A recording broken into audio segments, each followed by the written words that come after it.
The Battle of Baltim was fought between the Israeli Navy and the Egyptian Navy on October 8–9, 1973, during the Yom Kippur War. It took place off the Nile Delta, between Baltim and Damietta. The battle erupted when 6 Israeli SAAR-class missile boats heading toward Port Said were engaged by 4 Egyptian OSA-class missile boats coming from Alexandria. It lasted about 40 minutes. The OSAs fired Styx missiles, missed, and began withdrawing back to Alexandria when the Israelis began to give chase. 2 OSAs were sunk by Gabriel missiles within a span of 10 minutes, and a third was sunk 25 minutes later. The fourth made it back to base. Background: on October 8, the third day of the war, the Israel Defense Forces launched a counterattack in the Sinai in an attempt to push the Egyptian army back across the Suez Canal. Israeli Naval Command expected ground pressure on Port Said to prompt a withdrawal of Egyptian naval assets from the local harbor to Alexandria, 180 kilometers to the west. A flotilla of Israeli missile boats was therefore ordered to proceed to Port Said.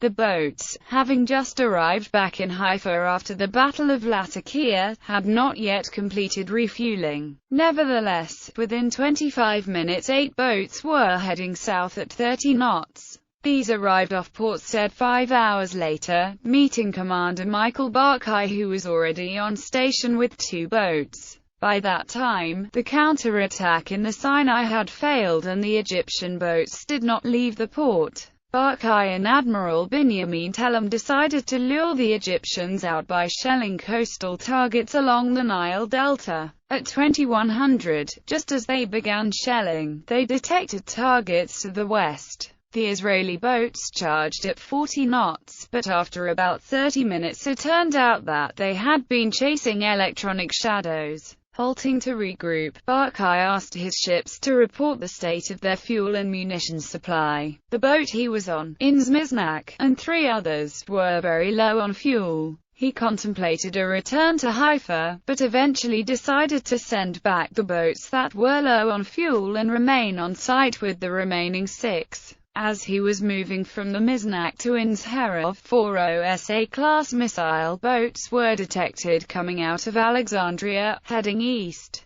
When Barkai climbed aboard the Herov, he ordered his force to move toward Alexandria. Prelude: Barkai had 2 SAAR-4-class missile boats, Ins Reshef and Ins Keshet, 2 SAAR-3-class missile boats, Ins Suwa and Ins Herov, 1 SAAR-2-class missile boats, Ins Eilat, and 1 missile-less SAAR-1-class patrol boat, Ins Misgave. At 2300, Barkai formed his boats into 3 pairs, moving in parallel lines across a broad front. The northern pair included the Reshef and the Keshet, the central pair the Eilat and the Misgave, and the southern pair the Herov and the Suwa. At this point, the OSAs did not appear on the radar or the long-range electronic sensors, and it was not clear if they were moving toward the Israeli force. Close to midnight, Barkai took the southern pair to shell targets at Damietta on the delta. As they prepared to fire, their ESM detected something off Baltim, to the west.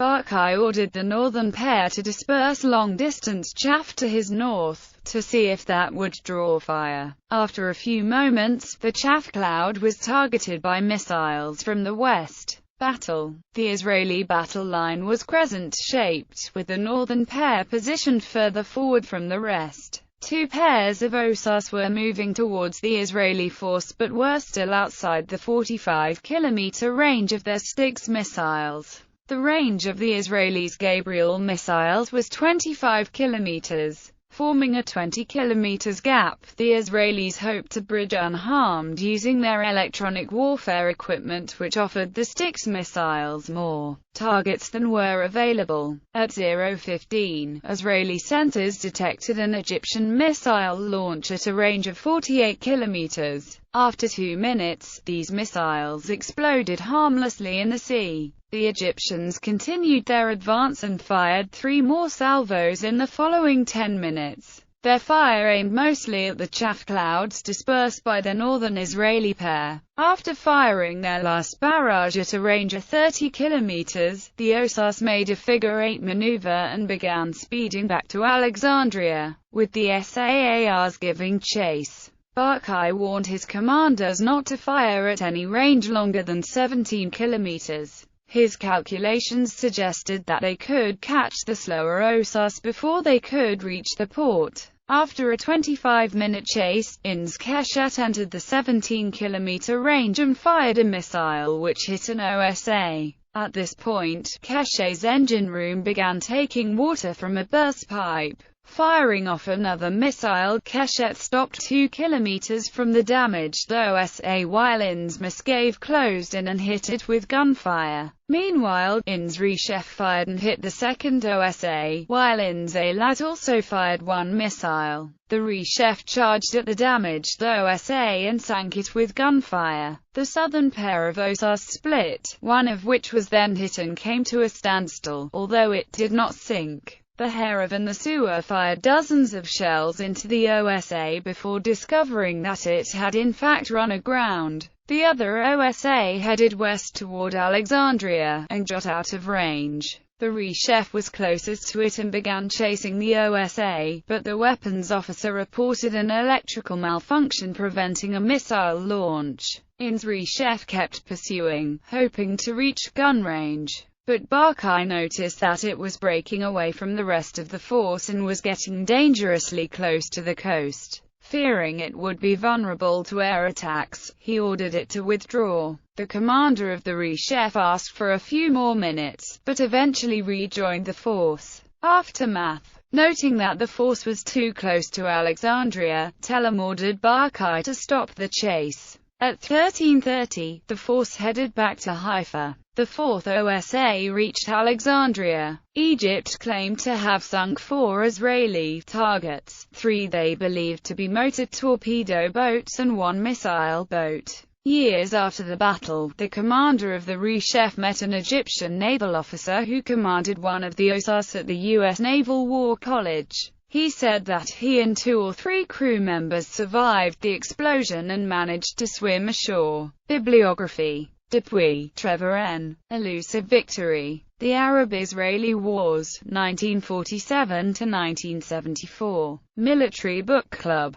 ISBN 0-9654428-0-2. Herzog, Chaim, Shlomo Gazit. The Arab-Israeli Wars. War and Peace in the Middle East. Vintage. p. 560. ISBN 1-4000-7963-2. Rabinovich, Abraham. The Boats of Cherbourg. The Secret Israeli Operation That Revolutionized Naval Warfare. New York. Seaver Books. ISBN 978-0-8050-0680-3.